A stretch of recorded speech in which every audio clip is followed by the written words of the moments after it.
नमस्कार मंडळी. स्वामी ज्योतिषमध्ये मी सौ जयश्री रत्नदीप पत्रे स्वामी तुमचं मनपूर्वक स्वागत करते. तर मंडळी, आपण आजच्या व्हिडिओत देवाऱ्यात कुळदेवताची मूर्ती असेल तर ती कोणत्या जागी ठेवावी, कुळदेवताची मूर्ती किंवा टाक देवाऱ्यात असतील तर त्यांच्या शेजारी कोणती मूर्ती किंवा कोणत्या वस्तू ठेवायच्या नसतात, आणि कुळदेवताची मूर्ती देवाऱ्यात असेल तर कोणते नियम पाळलेच पाहिजे, आणि कुळदेवताची मूर्ती देवाऱ्यात असेल तर कोणत्या चुका करायच्या नसतात, याविषयीची सविस्तर माहिती आपण एकाच व्हिडिओत पाहणार आहोत. व्हिडिओला सुरुवात करण्याआधी चॅनलला सबस्क्राईब करा, बाजूच्या घंटीला ऑल करा, त्यामुळेच मी टाकलेले प्रत्येक व्हिडिओ तुम्हाला पाहता येतील. तर मंडळी, हिंदू धर्मात आणि भारतीय संस्कृतीत कुळदैवत आणि कुलदैवता याला अनन्यसाधारण महत्त्व आहे. कुळ म्हणजे वंश आणि दैवत म्हणजे देव. आपल्या वंशाचे रक्षण करणारा आणि आपल्या पूर्वजापासून पूजला जाणारा देव म्हणजे कुळदैवत होय. घरासाठी कुळदेवताचे महत्त्व खूप अधिक आहे. आपण याविषयीची माहिती पाहूया. कुळदैवत हे घराचे आणि घराण्याचे रक्षणकर्ता मानले जाते. कुटुंबावर येणारे संकट, इडापिडा टाळण्यासाठी आणि घराभोवती संरक्षण कवच निर्माण करण्यासाठी कुळदेवताची उपासना. आपल्या पूर्वजांनी कोणत्या देवाची भक्ती केली हे आपल्या कुळदैवतावरून आपणास समजत असते. हे आपल्या मुळाशी जोडलेले राहण्याचे एक माध्यम आहे. आपल्या संस्कृतीचा आणि परंपरेचा वारसा पुढच्या पिढीकडे सोपवण्यासाठी कुळदेवताची पूजा आवश्यक ठरते.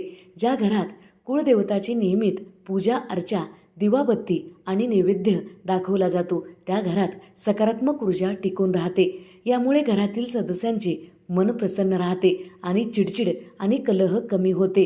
कुळदेवताच्या कृपेमुळे वंशवृद्धी म्हणजे मुलाबळांचे सुख आपणास प्राप्त होते आणि ऐश्वर्यसुद्धा प्राप्त होते.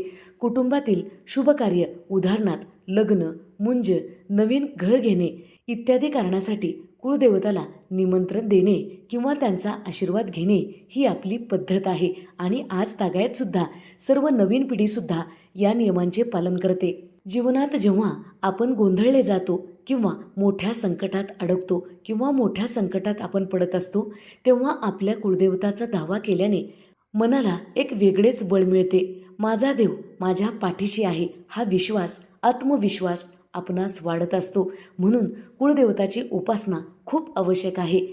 रोज सकाळी स्नान करून कुळदेवताची पूजा अवश्य केली पाहिजे. त्यांचा मंत्रजाप अवश्य केला पाहिजे, कारण यामुळेच आपल्या घरात सुख, समृद्धी आणि संपत्ती येते.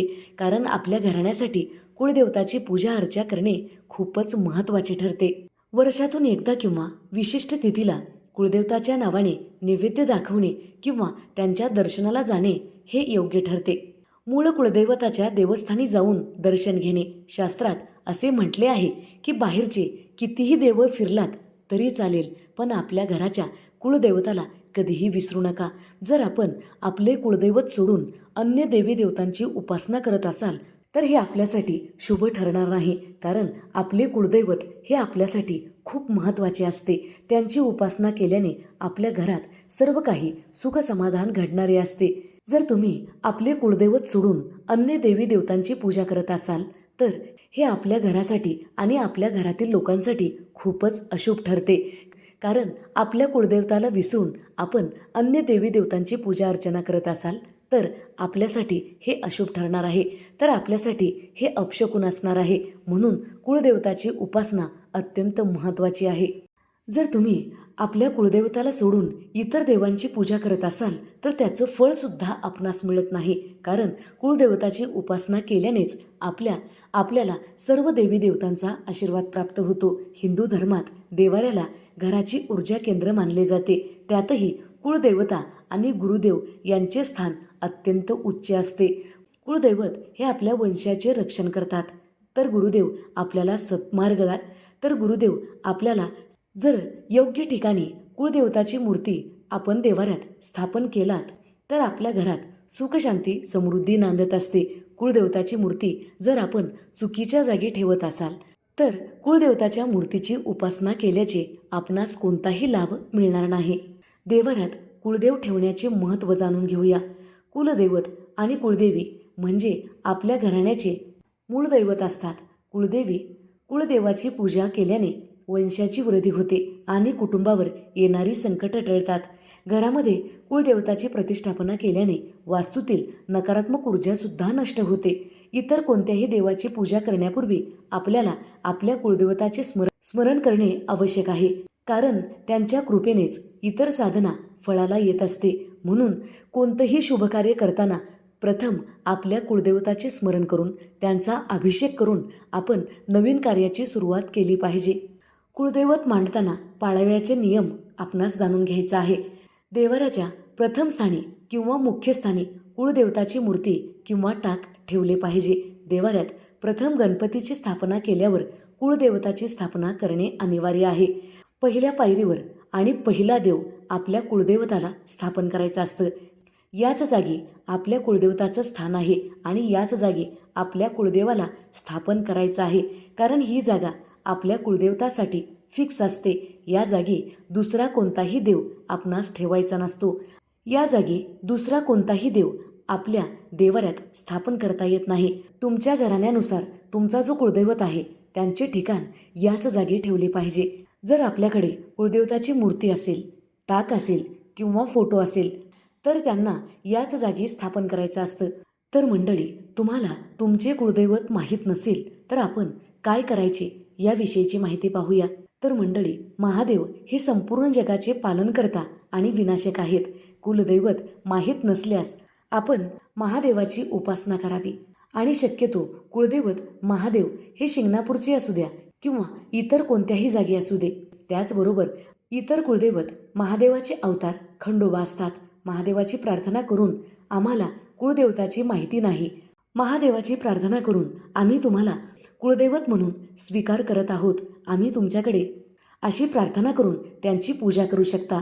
जर तुम्हाला तुमचे कुळदैवत माहीत नसेल, तुमच्या घराण्यातील बुजुर्ग व्यक्तीला कुळदेवताची माहिती विचारून त्यांची पूजा अर्चना करू शकता किंवा तुमच्या आडनावावरून तुमच्या भावकीतल्या व्यक्तींना विचारून त्यांनी पूर्वीपासून उपासना करत आहेत त्या देवांची कुळदेव म्हणून तुम्ही उपासना करू शकता. तर मंडळी, कुळदेवताची मूर्ती देवाऱ्यात असेल तर कोणते नियम पाळायचे असतात? मूर्ती नेहमी स्वच्छ आणि चकचकीत असावी. जुन्या किंवा झिजलेल्या मूर्तीचे विसर्जन करून नवीन मूर्तीची प्रतिष्ठापना करावी. रोजच्या पूजेत कुळदेवाला रोज नैवेद्य अर्पण केला पाहिजे. हिंदू शास्त्रानुसार, परंपरेनुसार देवाऱ्यात देवांची मांडणी करताना विशिष्ट नियम पाळले जातात. यामुळे घरात सकारात्मक ऊर्जा राहते. आपल्या कुळदेवताचे स्थान देवाऱ्यात अत्यंत महत्त्वाचे असते. कुळदेवताची मूर्ती किंवा टाक, देवांची प्रतिमा कोरलेली चांदीची, तांब्याची पट्टी, हे टाक किंवा मूर्ती कुठे आणि कशी ठेवावी याबद्दल सविस्तर माहिती आपण जाणून घेऊया. देवाऱ्यात कुळदेवता ठेवताना अनेकदा नकळत काही चुका होतात, ज्या शास्त्राप्रमाणे टाळल्याच पाहिजे. देवाऱ्यामध्ये एकाच कुळदेवताच्या 2 मूर्ती किंवा 2 टाक कधीही ठेवू नका. यामुळे पूजेमध्ये अडथळे निर्माण होतात.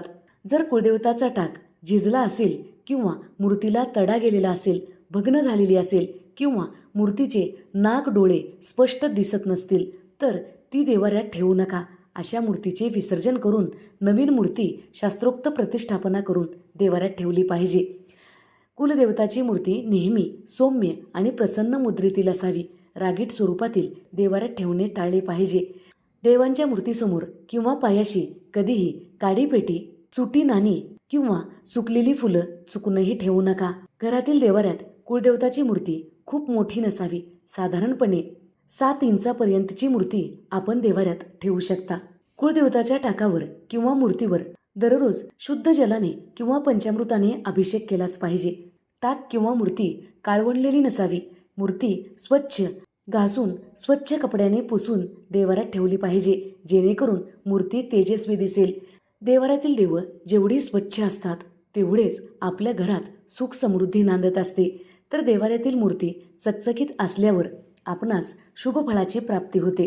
तर मंडळी, मूर्ती थेट लाकडाच्या देवाऱ्यावर किंवा दगडावर न ठेवता खाली एखादे रेशमी वस्त्र किंवा तांदळाची राशी मांडून त्यावर आपणास मूर्ती ठेवायची असते. तुमच्या घराण्याच्या परंपरेनुसार, कुळाचारानुसार जर काही वेगळे नियम असतील तर त्याचे पालनसुद्धा करणे खूप महत्त्वाचे आहे. देवाऱ्यात कुळदेवताचे स्थान सर्वोच्च आणि प्रथम मानले जाते. शास्त्रात आणि परंपरेत देवारा, देवांची मांडणी करताना काही विशिष्ट देवांच्या मूर्ती किंवा कुलदेवताच्या अगदी शेजारी स्पर्श करतील अशा मूर्ती ठेवणे निषिद्ध मानले आहे. कुलदेवताची मूर्ती किंवा टाक शेजारी खालील गोष्टी ठेवणे कधीही टाळले पाहिजे. कुलदेवताच्या शेजारी पितरांचा फोटो किंवा टाक चुकूनही ठेवू नका. सर्वात महत्त्वाची चूक म्हणजे कुलदेवताच्या शेजारी किंवा देवाऱ्यात मृत व्यक्तीचा फोटो किंवा टाक चुकूनही ठेवू नका. पितर पूजनीय असले तरी त्यांचे स्थान देवापेक्षा वेगळे असते. पितरांचे फोटो दक्षिण दिशेला लावले पाहिजे आणि पितरांचे टाक देवाऱ्यातील शेवटच्या पायरीला ठेवायचे असते. पण ते कधीही देवाऱ्यात कुळदेवताच्या मूर्तीला लागून किंवा समोरासमोर चुकूनही ठेवायचे नसते. कुळदेवता ही घराची रक्षणकर्ता आणि सौम्य शक्ती मानली जाते. त्यांच्या शेजारी कोणती मूर्ती ठेवल्यामुळे आपणास दोष लागतो बघा. कुळदेवताच्या शेजारी भैरवनाथाची मूर्ती किंवा फोटो चुकूनही ठेवू नका. कुळदेवताच्या शेजारी नटराज हे शंकराचे तांडव रूप आहे, जे विनाशाचे प्रतीक मानले जाते. ही मूर्ती देवाऱ्यात कुळदेवताच्या जवळ चुकूनही ठेवू नका. कुळदेवताच्या शेजारी चुकूनही दुसरी एखादी भंगलेली, तडा गेलेली किंवा ज्याचा रंग पूर्णपणे उडालेला आहे किंवा ज्या मूर्तीचे नाक डोळे स्पष्ट दिसत नाहीत अशी मूर्ती कुळदेवताच्या शेजारी चुकूनही ठेवू नका. यामुळे नकारात्मक ऊर्जा घरात निर्माण होते. एकाच देवांच्या दोन मूर्ती, समजा तुमची कुळदेवता तुळजाभवानी आहे तर त्यांच्या अगदी शेजारी दुसरी तुळजाभवानी चुकूनही ठेवू नका. जर तुमच्या घराण्यानुसार तुमचा कुळदैवत खंडोबा असेल तर खंडोबाची एकच मूर्ती देवाऱ्यात असणे शुभ मानले जाते. कुळदेवताच्या उजव्या किंवा डाव्या बाजूला गणपती असणे शुभ मानले जाते. तर मंडळी, देवाऱ्यात कुळदेव ठेवलेला आहे तर कुळदेवताच्या मूर्तीपेक्षा दुसरी कोणतीही मूर्ती उंच नसावी. हा नियम सर्वांनी लक्षात ठेवला पाहिजे. जर तुमचे कुळदैवत महादेव असतील तर त्यांच्या शेजारी पार्वती म्हणजे अन्नपूर्णेची स्थापना करावी. यामुळे कुळदैवत आणि कुळदेवी यांचा एकत्रित आशीर्वाद आपणास प्राप्त होईल. तर मंडळी, कुळदेवताची मूर्ती देवाऱ्यात असेल आणि त्या मूर्तीच्या समोर आपण इतर देव ठेवलेले आहे, त्यामुळे कुळदेवताची मूर्ती स्पष्ट दिसत नसेल, कुळदेवताची मूर्ती अन्य देवी देवतांच्या मागे लपलेली असेल किंवा लपली गेली असेल तर हा तुमच्या घरासाठी खूप मोठा दोष निर्माण होतो. म्हणून कुळदेवताची मूर्ती इतर देवापेक्षा उंच असावी. यामुळे आपणास शुभ फळाची प्राप्ती होते. म्हणून कुळदेवताची मूर्ती देवाऱ्यात ठेवताना या सर्व नियमांचे पालन करणे आवश्यक आहे. जर व्हिडिओ आवडलेला असेल तर नक्की लाईक करा, शेअर करा, सबस्क्राईब करा, बाजूच्या घंटीला ऑल करा. त्यामुळेच मी टाकलेले प्रत्येक व्हिडिओ तुम्हाला पाहता येतील. आणि कमेंटमध्ये लिहा की तुमचे कुळदैवत कोणते आहे. धन्यवाद.